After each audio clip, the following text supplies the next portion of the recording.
Well, thank you all for coming. This is the most difficult time of the semester to be present, so I appreciate you. With having a smaller crew, we anticipated the possibility of such, so we're equipped for a bit more of a conversational approach as well to this stuff. So our first stop today is to kind of talk about and understand this as a problem.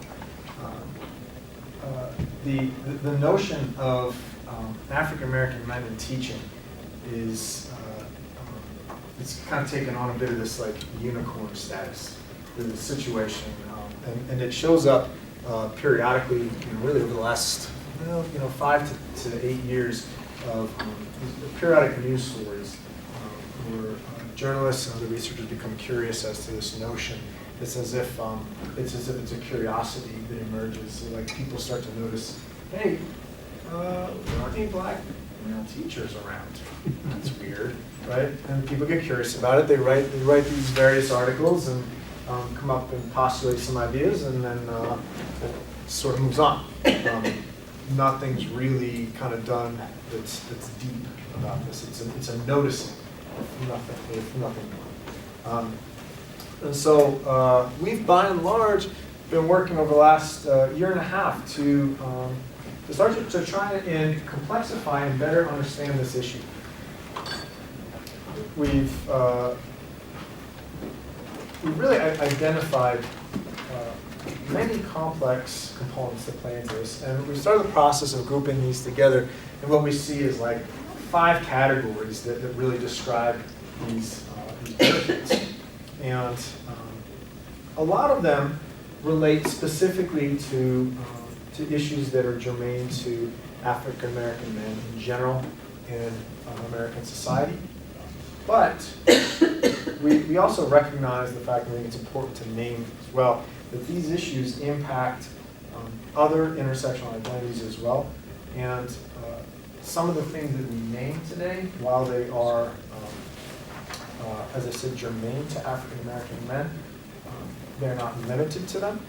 And we recognize the fact that in addressing these issues, we're also addressing the same issues that impact other intersectional identities as well. So these 5 categories that we find, we've identified legislative barriers, corporeal barriers, procedural, financial, and what we see as environmental and psychic barriers. We kind of group these together, and we use the notion of psychic in the same way that critical race theory operationalizes an idea of psychic interests, and we'll explore that a little bit further as we move forward. So we're going to talk about these 5 today, and these notions are a work in progress, and so we're still refining the edges of these barriers. But our hope is that, especially with having such fine minds with us today, some discussion can help elucidate some of these notions as well. So starting off with the legislative barriers, what's extremely interesting really is we know how the prison industry complex impacts African American men, right? This is something that's been going on for decades, if not hundreds of years. It's something that is very clear cut, right? The criminal justice system disproportionately targets African American men, arguably more so than any other subgroup. Although, again, we recognize that other intersectional identities have various increases and rises in this criminal justice system impact as well. But what's particularly powerful about comparing the notion of a prison industry complex to having a teaching profession is the strict limits that the teaching profession places on who can be a teacher, right? And so, for example, if you are convicted of a crime, any crime, right, many states across the country require you to disclose that, regardless of other laws that might be in place. So you cannot, for example, if you have, let's say that you are convicted justly or unjustly of a DUI or of a marijuana-related charge, something like that, right? Disorderly conduct, like loitering charges, things like that. Particularly in areas of three strikes laws where you can be convicted of these things when you get to your third time. Now you're talking about a more severe penalty, right? There are many jobs that you can go and get after that where you are either not required to disclose that, or where you are you're allowed to hire the person, right? So that an employer can decide that, oh yeah, you know, you've been convicted 3 times of a thing, but you can tell us about it and we're good with it, we're okay with it, makes sense, we can hire you. Many of school districts across the country do not have those sorts of freedoms. So they must require you to disclose all the information. You cannot seal your records, and they don't have an option to hire you regardless. So even in a high-need school district where they're desperate for teachers, right, people that come in that have these convictions or have these blemishes on the record can be denied. You can say, we don't have anybody to fill this job. You were excellently qualified, but we are not allowed to hire you, right? And I would add to that, so personally, I got a DUI in 2004, and so when I was applying for the CU Denver program, which was urban community teacher master's program with licensure, I had to disclose everything, to include, despite being over a decade ago, that charge and that conviction. Now let me say this, I didn't have the support outside of, I actually talked to him about this because I freaked out when I found out that I had to put that on a thing. I'm a first generation student, so I didn't have anybody to tell me, hey, this isn't a big deal. He said, yeah, but we had to have a discussion. You know, this is a decade old. Do I disclose this? And this is after I'm already in the program. So I don't even know if I'm able to get my licensure at that point. So there's this way in which the system, if you don't know it and you don't know how it works and you don't have anybody to talk to, if I didn't have Dr. Basile to talk to, who knows if I would have even applied. I might have disappeared. I mean, I really thought about not even filling that out and disappearing just because of a 2004, I was 21 years old, charge, which I did everything for and then went and joined the Navy, right? And so there's this way in which it can be dissuading just because you don't know, because you don't have that history within your family to be able to say, hey, this is gonna be all right. Or there wasn't, I even looked for like, who can I go ask? Who can I talk to about this to figure this out? And there was nobody for me to, the licensure people don't give a crap. Like, you know what I mean? They have tons of things to do. So there's a way in which these laws that are put in place and your history with them can have an impact that doesn't even meet, like it doesn't even get to the point of somebody saying no. It can be a point of just disappearing because you're afraid of the consequences of even applying in the first place, right? And so I think that's really, that has a profound impact and can have a dissuading impact on, you know, kids that are coming out and might have juvenile records or things like that. They don't know whether or not those are going to be disqualifying. And why apply for something if you think you can't even get in? So. Right. And these sorts of situations, all 5 of these categories of barricade that we list here, they all interrelate to each other. And they all inform each other, right? And the financial barriers, for example, which we'll talk about in just a moment, plays intimately into scenarios like this. And the scenario that Ivana just shared is not an uncommon one. In fact, across 3 universities, the 2 African-American men that I have had the privilege of working with in teacher preparation programs have all had marks on their criminal records that they were concerned about. In the previous 2 cases, both left, where they did not consult and departed. But they didn't depart with a, oh well, I tried. They departed with debt. In both cases, they were actually in programs that would pay for their education with a teaching requirement afterwards, right? They were going to teach in a high-need school for 3 years or 5 years, depending on the case.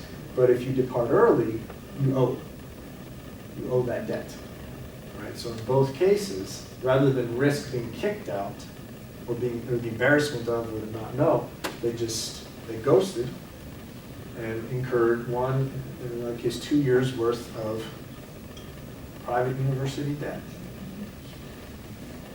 I think there's a distinction that we need to make, that education is different in asking that question from even the police department. Yes. Because they ask in education, have you been convicted of a crime? That's the question. Yep. What others ask is, have you been convicted of a felony? Yep. In your case, you could say no, because the DUI is Right. not a felony. That's to me, the really important difference. Mm-hmm. Why is education asking that question when even our police department doesn't ask that question? Right. Yeah, that's an excellent distinction, right? The requirements of disclosure for teaching are extreme, perhaps, right? And the counter argument being that, right? Oh, well, we want to know all these kinds of things if we're going to have a person be teaching our youth, or we're going to trust them with our youth, so to speak, which is a trope that's omnipresent and actually quite difficult to argue against. When you think about making that argument from like a mainstream approach, right? Well, especially because they don't want a pedophile, for instance. Right. Yeah. I mean, they have the list of what they're really after, right? But they're casting a wide net, Exactly. right, to catch some specifics, right? It's very interesting. And I think one of the things that when I look at this work that we're doing and the work that I do down in Denver, one of the things I'm keenly aware of, and I just have to imagine that a lot of the African American generally, but African American males are concerned with, is all of this has to do with this construction of a black body, right? Like this construction of who I am and what I'm about. All of this connects with what that is, what the laws are and what I look like. So it wasn't just me looking at, hey, I have this on my record. It was, hey, I have this on my record as a black male, right? And knowing what that means inside of the classroom. That's right. And what that may differ from traditional teachers, right, which are traditionally white females. Well, to a certain point within history, obviously we know not always, but and so the ways in which I'm constructed and the ways in which the very few black educators that I know are constructed, we know that we have to function in a certain way. So when we were getting into this profession, we knew that when we stepped into that teacher training program, that we were stepping in a certain way, right? That wasn't traditional and those types of things. Yeah. Which is really at the heart of these corporeal barriers that we've been identifying as well. That throughout the entire process, right? Existing within a black male body itself comes with a certain set of stigmas, right? And these stigmas are inherently present in everything that goes on, right? So just like Ivana just said, right? And you can stick the epithet of and a black man did in front of everything that goes on throughout this process. And inherently, like being in the space, meaning the building, when a student teacher reaches that point of entering into the building for practicum work, for student teaching work, right, it's a different game. It's a different game entirely. One of the very interesting bits of information that we've uncovered is, which is very congruent with both of our anecdotal experiences, is the idea that when there is a black male teacher in the building, they're consistently shouldered with the burden of attending to all black boys. Particularly the problem ones, quote unquote, right? So if somebody's having trouble managing the behavior of a black male student, send them to Mr. Johnson. Mr. Johnson can handle it, right? And there's a couple of key components there that are extremely problematic. One being that as a new teacher, being handled or being handed what may be some of the most difficult behavior management situations in the building, right? Perhaps there's an affinity edge, so to speak, but right, if we're talking about trying to help students that have been wronged by an educational system for the last 14 years, whatever, right? Thinking that a first-year teacher is going to have all the components necessary to turn this student around or to solve this student's problems, right? One, let alone 10, 20, 30, right? It creates an undue burden. Further, we already know the school system is set up in such a biased way that African American male students are in the colonized system the lowest performing on average. If that teacher is in a building or in a school district or in a state that is reckoning teacher performance, right? They are suddenly shouldered with the lowest performing students. Again, in a colonized system, right? But nonetheless, they're being measured that way. So instantly, we have black male teachers in buildings in their first or second year being shouldered with some of the most difficult behavior management situations and being handed the lowest performing students, right? Which statistically speaking means that on average they're going to be producing the lowest student scores, right? We know all of this is extremely problematic, but it's nonetheless, it is employed and it is used for measurement. It is how a teacher's performance is in part currently being evaluated, right? And what we're saying is that this is a black problem. Right. And because you're a black teacher, you're here to solve the problem. Right. Right. That's the fallacy. It's a of vicious thinking. circle.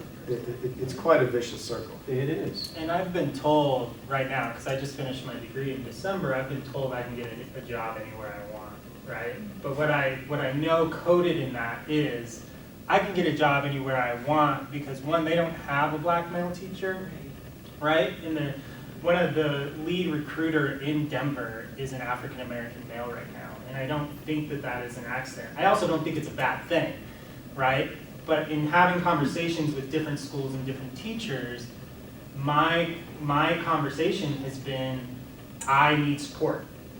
I need to walk into a situation in which I'm going to be mentored, in which I'm going to have a team of people who are going to help me. I don't know how to classroom manage just because I student taught for 2 years, right? I don't know these things, and they don't know anything about me as an African American male and whether or not I'm even appropriate for the job, right? Like, they don't know if I'm a good teacher or not. They just know that I'm black, I'm a male, and I made it through a master's program. And so I've had people tell me, yeah, you can get a job anywhere you want. And I think I obviously appreciate that as somebody who needs a job and wants my career to move forward.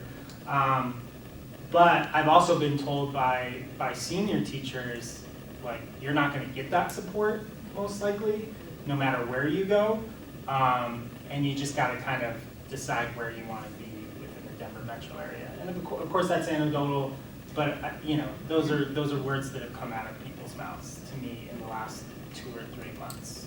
So I recognize. I mean, I don't think either of us are saying, right, like, we don't want African American male teachers in the schools. Of course, we want African American male teachers in the schools, but it's just, is it conducive to being successful? And I can tell you right now, I'm 35, I'm not 21. If I stepped into this position at 21, the chances of me making it past my first year are zilch, are zero, are none. I would not make it, I know I wouldn't. Because I wouldn't have the experience to say, I know I need to find my support system to be able to support me in this situation. Absolutely. I think that actually transitions really well. And I think for our purposes, the way our discussion is going, we're just going to bounce back and forth between these financial and procedural barriers as we kind of conceptualize this a little bit. and maybe we can kind of start with the financial stuff here, right? So thinking about that notion of being 21, right? So one thing we know as well is that teacher preparation programs across the country for many universities are a certain form of a cash cow. There is not a lot of financial support compared to other programs for teachers going through, right? This is true both for undergraduate and for what we'll call a master's plus type programs, where people that get a license, a teaching license and a master's simultaneously. Right? Both of these typically are things that you pay for. They're not, there aren't a lot of scholarship monies available and around for that. That financial model is built fairly heavily on the notion that the students coming into the program, have some level of either financial neutrality or generational wealth. It's not built on a notion of people coming in who have generational debt. Further, it's also built on a notion that students will have ready access to federal grants or to federal loans, the Stafford loans, et cetera. Right? As we mentioned before, there are things that disqualify you for being eligible for a Stafford loan. One of those is having a felony. And there are a few other components in there as well that make it extremely difficult to acquire them. I will tell you from my personal experience that having no knowledge of my father came into play for me in my last year of undergraduate, and I did my teacher licensure in a master's plus program. In both instances, that was an issue.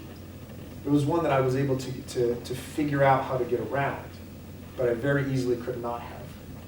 And as a matter of fact, I still bear about somewhere in the neighborhood of about $13,000 of debt that I have from my last year of undergraduate education, which I'm still trying to pay off. That resulted directly from the fact that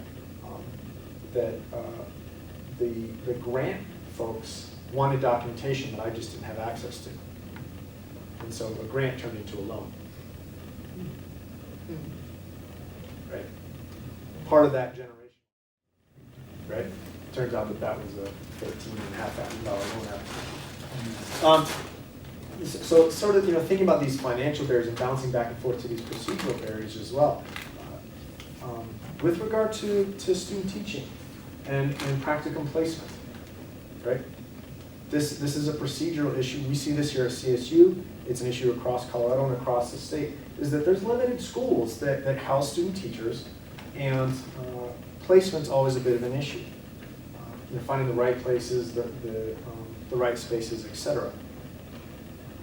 What we found is that the relationship that schools have with teacher education programs, there's a disproportionate number of upper class, middle class, and predominantly white schools that have relationships with those teacher ed programs. Just like with the teachers in their placements, also there's a disparity in terms of folks that run placement tend to place students of color, try to look for placements for students of color into schools that have more students of color. Right? That's a double-edged sword. Right? Sending a black man into an entirely white upper-class school has its own set of issues. Right? However, there's typically a much further distance to travel from the university to the school in need. This is not true in every instance, right, across the country, but this is what we're finding on average. Which means that suddenly the black male teacher candidate is having to find and provide transportation across a longer distance than any of his colleagues. And this seems to be a pattern of persistence that's happening across a time period of 1 to sometimes 3 years worth of travel, right? So if you're comparing, say, 10 minutes to 45 minutes or an hour across the course of twice a week, going up to 4 or 5 days a week across 2-3 school years, right? This becomes an issue, right? There's a cost issue to that, for the cost of transportation. It's a time issue, right? That's lost time for additional schoolwork, et cetera. And it also tends to create an issue with regard to perception, right? Where did you do your student teaching? Oh, you did it at the university's lab school. Oh, you did it across town at this low-performing school. Huh. Right? There's perceptions that go along with that as well. What? Never mind. The issue, again, going back to that issue of finances and the issues of debt.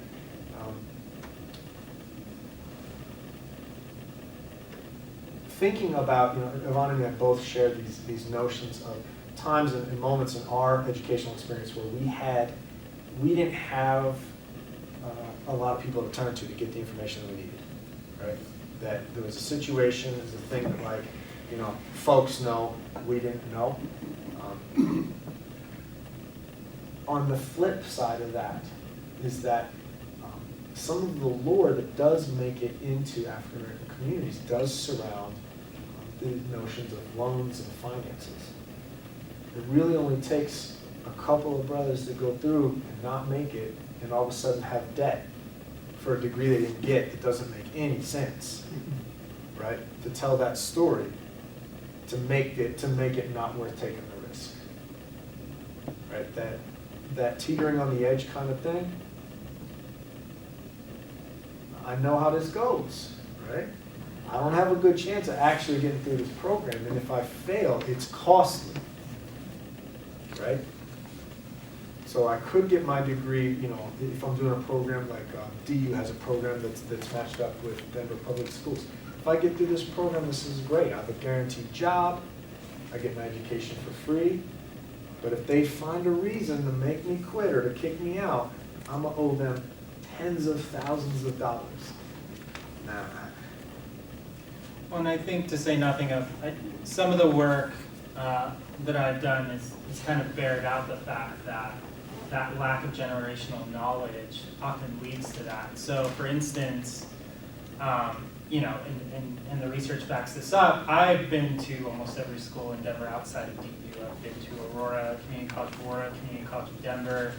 I've been to Front Range. I've been obviously to Colorado State. I've been to UCD. The only places I haven't been is Metro and Red Rocks and then DU. But I would say that especially within CCD, which is where I saw by far the most diversity, and I know that Metro also has different kinds of diversity, not just racial diversity, but age diversity, things like that.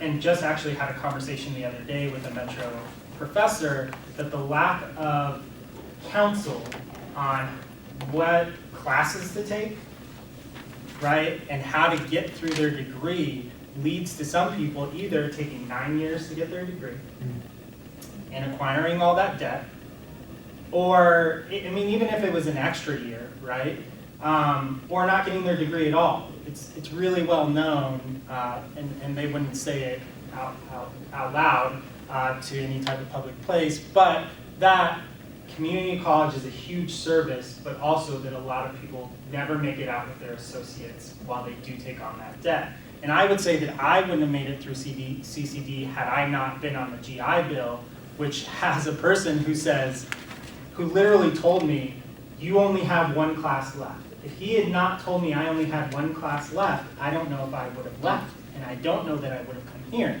because I didn't know how any of this worked. I didn't know that you get your associates and go get your bachelor's somewhere else. I didn't know those types of things. So I saw a lot of amazing people that were in classes with me. I would say that one of my best experiences was at CCD because of that diversity and what I experienced in those classes. That's where I met Paulo Freire, that's where I met Bell Hooks, that's where I met a lot of the feminist readers that I currently follow.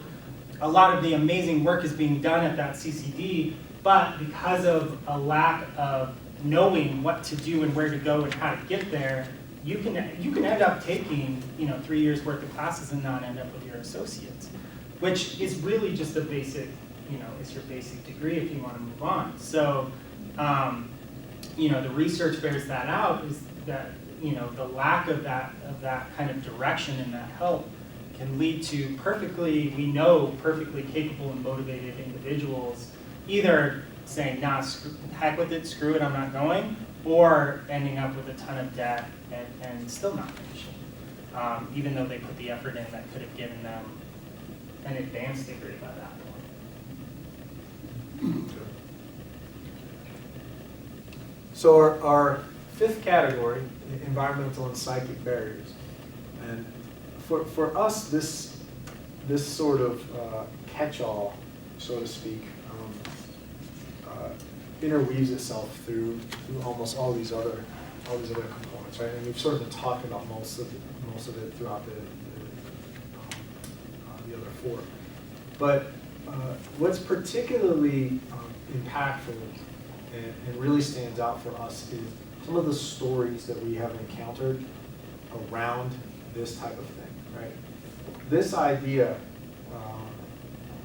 that, we've been talking about like the chances of getting through, you get through, etc.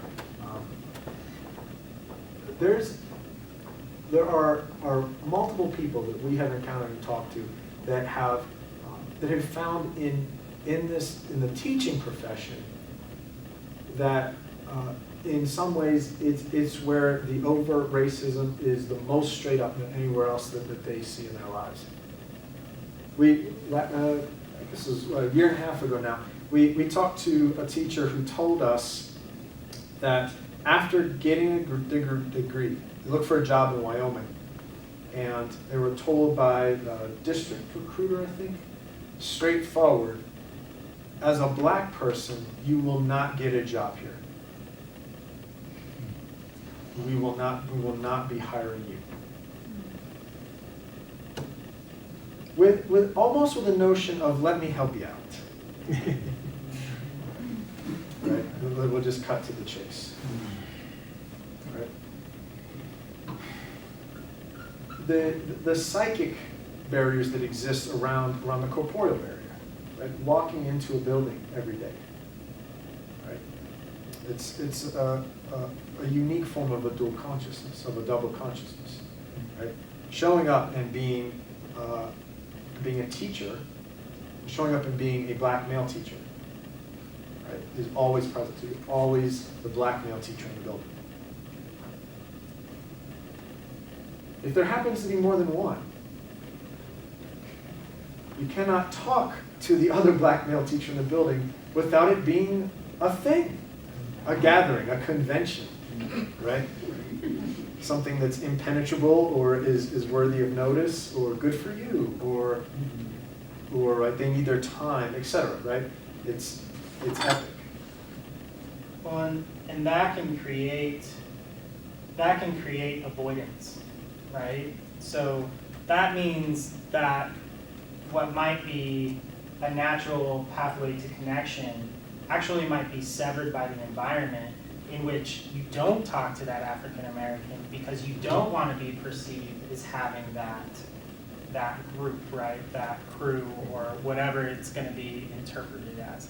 And so it can create an environment in which it encourages you to not kind of find those people that are going to be supportive and understanding of those types of things. My very first year of teaching, I found out towards the end of the year that my principal had moved 3 or 4 different teachers had all moved rooms so that I would be in the room next to the other multiracial African American man in the building. Luckily, we got along. But I found out later, right, that she just felt that was the appropriate thing to do. That would increase your tension, so to speak, right? She never asked you? She didn't ask though? No, I didn't even know about it until January that had all happened. I knew like a bunch of people had shifted rooms and stuff like that. But it was kind of part of this whole thing. No one wanted to tell me. Like they all knew what had happened, but no one would. They were afraid to speak about it. And another interesting phenomenon that we've uncovered too is also the hyper-sexualization of the black male body as well. And so we've talked to and through some experiences Also seen the phenomena of walking into the building as a black male for the first time, or in those early days coming in. And while the vast majority of the room has one particular reaction, right? There's some individuals have a hyper-sexualized view of it, that they assume a certain level of availability, promiscuity that goes along with it, which creates, contributes to that psychic barrier, right? To have a notion that somehow in a professional setting, it's perfectly okay to be approached day 2, right, and be solicited, right? I think hearing one story, is shocking and troubling. Hearing 5, 6, 7 of these same iteration, right, it starts to become a bit of a pattern. It's right, when put into this larger picture, it becomes concerning, right? It becomes something that it deprofessionalizes the environment. It also puts you at greater risk Absolutely. for accusations. Absolutely, right? You don't stop being that black male, right? And I think largely under, like, what I saw and what I continue to see in the literature is this a hollow idea of diversity, right? Diversity in the sense that if you have black skin, that's how, if you have people of color in your building, you have diversity, right? But not an actual, any type of deeper cultural diversity or awareness, critical consciousness around what diversity means, right? It's just this hollow idea. And so these characters of black males create a certain environment in which you're projected as a certain way. And instead of you're coming in to provide something, a different way of being, a different way of understanding, a different epistemology, a different history, those types of things. You don't get to have that necessarily, depending on the environment. And of course, that's a general statement. Obviously, I have been in schools that have deeper understandings and are struggling with that because it is a constant struggle. But by far and large, there's just kind of this caricature of who you're supposed to be and what you represent as a black male within an educational setting. And that obviously has profound psychic impacts on those who do step into those, not just the classroom, but also the teaching programs themselves, or teacher training programs themselves. Excellent. So we come to this question of what do we do about this? And where we are is we're kind of conceptualizing, right? What's the impact? Like, how do we address this kind of issue? It occurs to us that we kind of delineate these 3 notions, but we see it as a need for continuity. We see that that if we are to legitimately and ethically and morally take on the notion of diversifying the teacher workforce, that this necessarily means that we have to start, we have to have a notion of pipeline. And it has to start not right before one starts into a teacher ed program, but it has to start several years before. It has to start with an idea of recruitment, advocacy, and support, and community, and one that's continual through it well into the time professionally in the classroom, right? So a kind of support community that's existing into year 2, year 3, year 5 of your career as a teacher, right? Of course, this brings up the issue of like finances and robustness and the sophistication of all this, but in identifying these barriers and understanding how detrimental each one of these components are in every step of the process, it seems that there is no one place where there's a lot of bang for the buck, or that there is 1 or 2 key areas to hone in on. It really does present itself as a problem that is that if it's going to be taken on acutely, that needs to be done like the kind of thing we're talking like a teacher cadet program out of high school, starting in high school, that continues through undergraduate licensure, practicum, and through the hiring process and into year 3, year 4, year 5 of being a teacher, right? Ideally, a program like that is strategic in that those teachers who are in year 3, year 4, year 5 are contributing back to the teacher cadet programs or to the early process. That they're helping to form the community, that sort of thing, right? But it does not seem even ethical at any point to start a recruitment process and then let go. Right? Yeah. I was thinking of the diversity, equity, and inclusion cluster hires Yeah. that we had and the impact that has made at the School of Ed and CSU, and how difficult that would be at a public school. I was, to convince a school board to go after half a dozen, to say, Right. hey, we're going to recruit, we're going to do it, and we're going to start with the teacher licensure program. Right. We're going to identify these people that we'd like to have come to this white suburban school, and we would like to bring enough so that, like we do, that there's Right. that there's support, and you're not that single black male or the Right. person that they move the whole school around to get you by. Right. Yeah.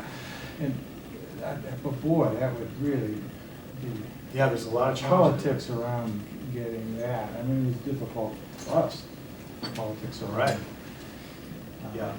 So I'm trying, because we did it around research, and the school district would have some difficulty, I think. Yeah. Our notion has been to tap, some of the ideas that we have are to tap into relationships that already exist. So for like CSU, tapping into the Alliance School relationship is one such place where we think about it, right?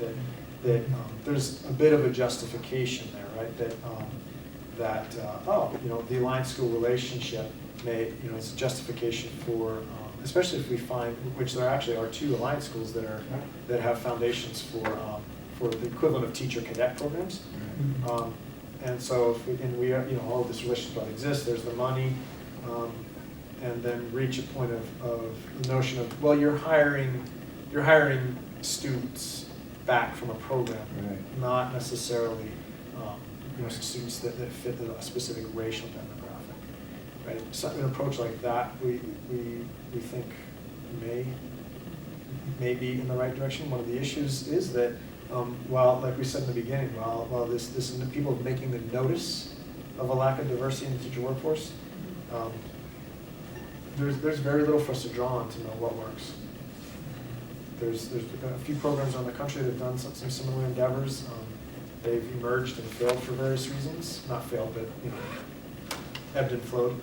But there just isn't a lot for us to know. And so we're at that point where we have to give it a go, so to speak. And it's like you said, there are just so many points along the way. Right. So I went and saw a presentation of somebody, and I can't remember what institution in Denver, and she created a kind of grow your own program. Yep. And she worked so diligently with some resources in the university. She had a wonderful teacher in the school who she felt really made a difference. She was out there like, hey, Yeah. you Yeah. would be great, come in here. And she had a personality and really engaged them. But then getting them even through the graduation Yeah. with the right courses taken, with a Right. strong enough GPA, and then the application to Yeah. college, and the application for the loans, and the financial aid, and all of that, and then, like, it dwindled and dwindled and dwindled, and then finally one gets successful and goes, but the program, then the university license, you can imagine coming to CSU licensure program, where they only black and yellow Right. Right. program.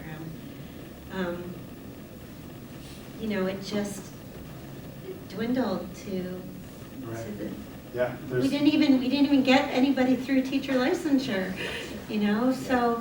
so it's like you said, these are such important recommendations, and wow, they really just need, like you said, full throttle every step of the way. Vincent, one of the things that is what I'm experiencing in New York State. If we don't do it in education, somebody else is going to do it for us. What's happening in New York State is the Department of Justice is telling education, you've got to change the schools. They're citing the schools, they Right, don't have a right. choice, and that's why I'm working back there. Yeah. I think the same thing's going to happen regarding hiring Black African-American male teachers.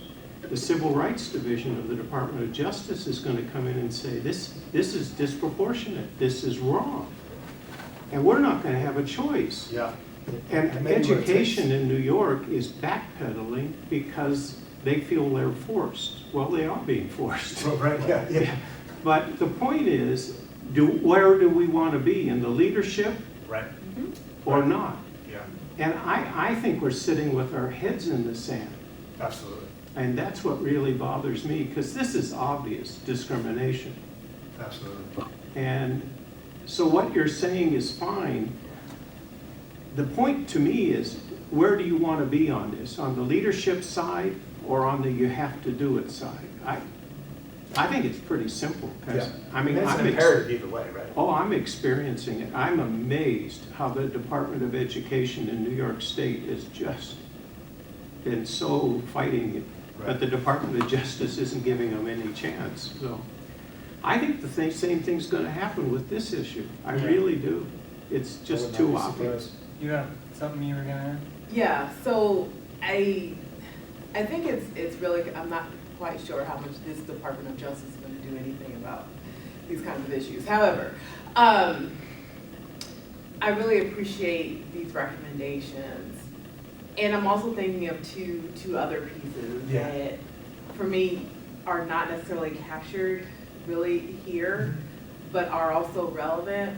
So if y'all could go back to the slide with the 5, thank you. Yeah. Barricades. So I'm thinking about under perhaps procedural barriers, maybe Yeah. this goes. We can sit here in this room and see how obviously discriminatory it is, but it's not obviously discriminatory, else there would have been pressure, Right, you know. yeah.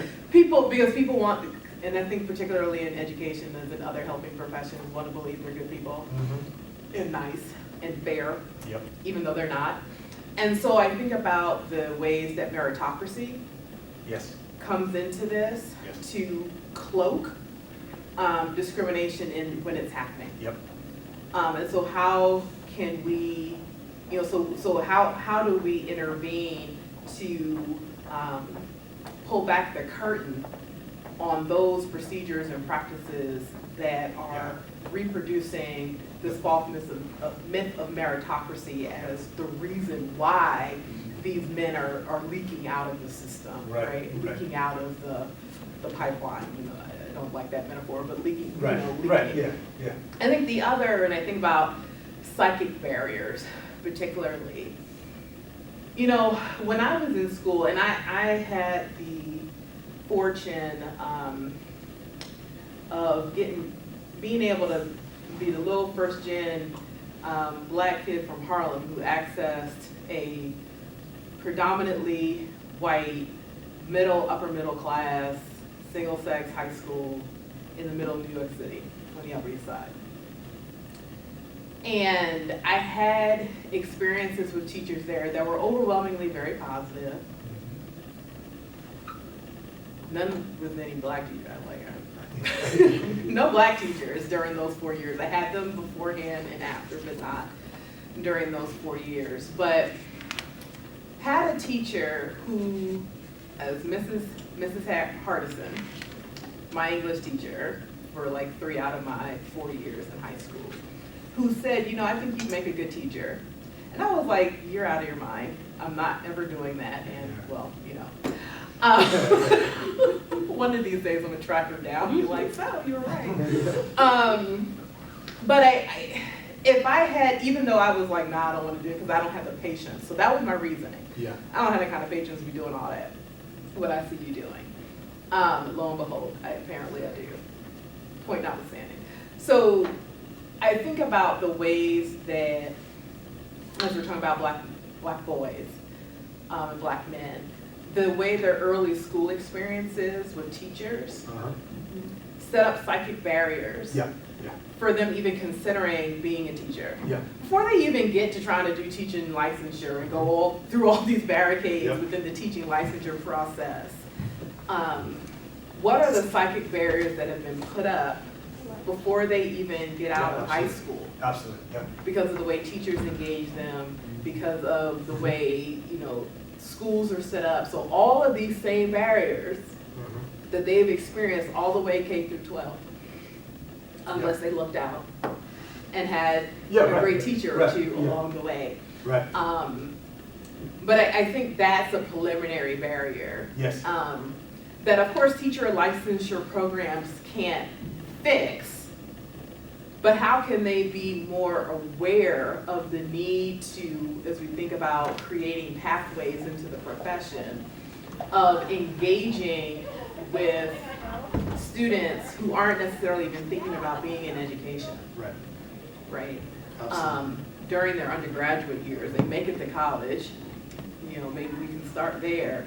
But we send student teachers into all these schools. How are we equipping them to have conversations with the students that they come across? Yep. To help begin to reverse, you end up with one, you only started with a small handful in the first place, so if we could broaden the funnel of who gets in the door and do all these other things, right? So those were just two things that were on my mind. So you made me think of a program currently in Denver, ran by Dr. Bianco, I think it was Yes, called. that's it. Yeah. Yes. So you're right? Once you get down to that funnel, you get that one person. But this is what I will say, because I student taught in one of the classes where she had set up her. And I saw her talk like 6 years ago, so Yeah. hopefully things have gotten better. Well, and we recently had a summit in which she was involved. And one of the things that I thought, speaking specifically to that psychic barrier, that it was really effective.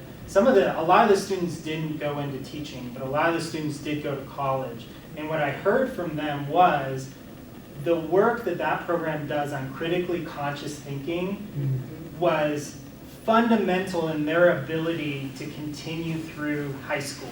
So that awareness that the language, to be able to speak to it, and understanding how their bodies were positioned in that system allowed them some success. Maybe they decided, I don't want to be a teacher because I'm going to be frank.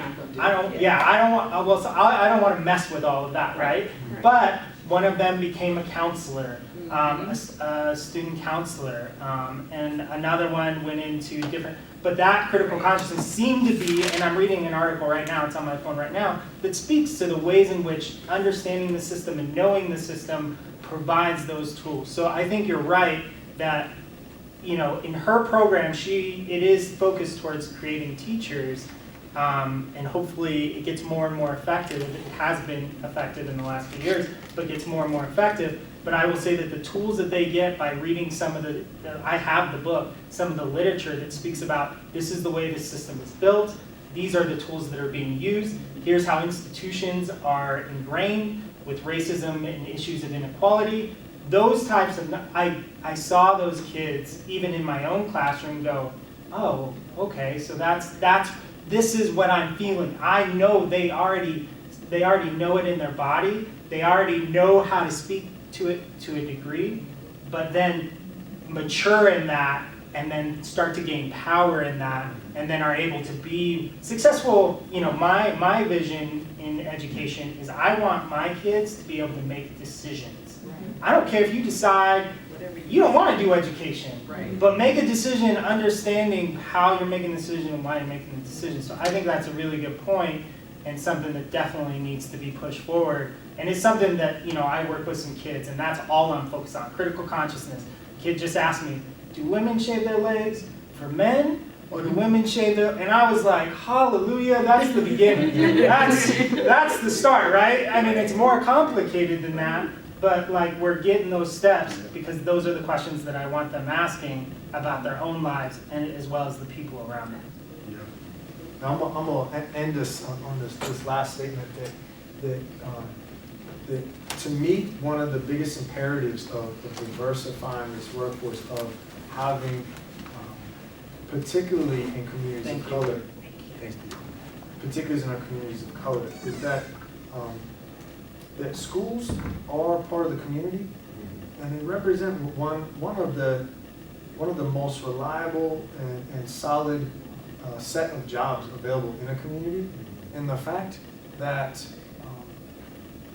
that large number of jobs is effectively, through all of these things, kept completely out of the hands of many of the boys and men in this community, I think is one of the biggest atrocities that is happening in our community. You know, I've heard of a white police force in communities of color being referred to as occupation. And I find it interesting that we refuse to see an entirely white teaching force in all black community as also being a form of occupation as well. Rather an occupation of the mind, perhaps, and at this point, to the same extent, an occupation of controlling the body as well.